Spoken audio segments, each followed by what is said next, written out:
Today I'm putting the engine back in my twin turbo Chevelle and we're gonna have the first startup and the first drive. We're putting this thing back in here now that the oil pan is all tight and good, and we got the bung holes fitted, so should take like, you know, a few seconds. Just plop this motor back in, reconnect a few things, and we're good to go.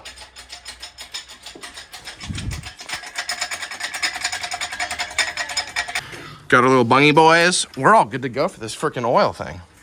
These turbos are gonna love this. Yeah, you're good, you're good. You're plenty. Oh, man. We did it! The piece of shit Mickey Mouse engine is back in the car.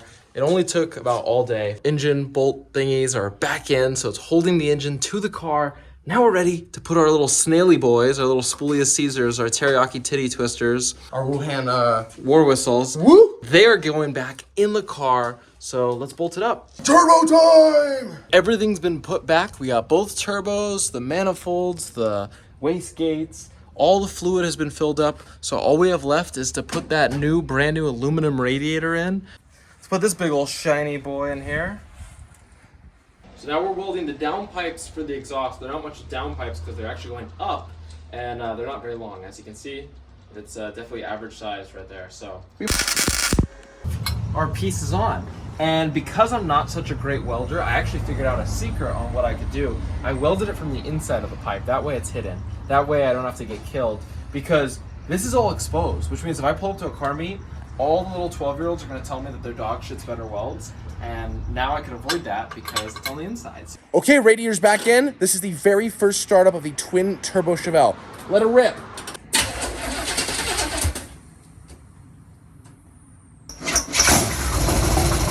Oh, man! That didn't sound good.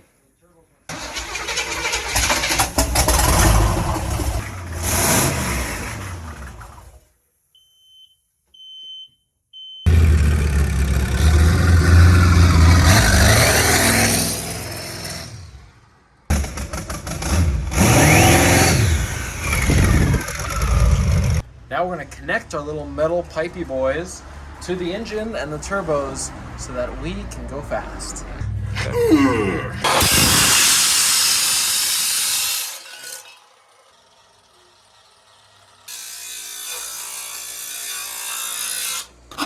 I have a gnarly underbite if I want to. Or do that. Mad nice. We did it. We mounted our Bing Chilling Spinny Boys, our Teriyaki Titty Twisters, our Beijing Blowholes, our Beijing Blockbusters, our Spoolia Caesars, whatever you want to call it. They're mounted onto our small block Chevy. Good old reliable, or we'll see how that lasts. So we're 99% done. Everything's hooked up. We just need a true, proper blow-through carburetor, and that's what we're building in the next episode. So stay tuned if you want to find out, does the motor blow up into a million pieces, or does it actually work for a proper street car?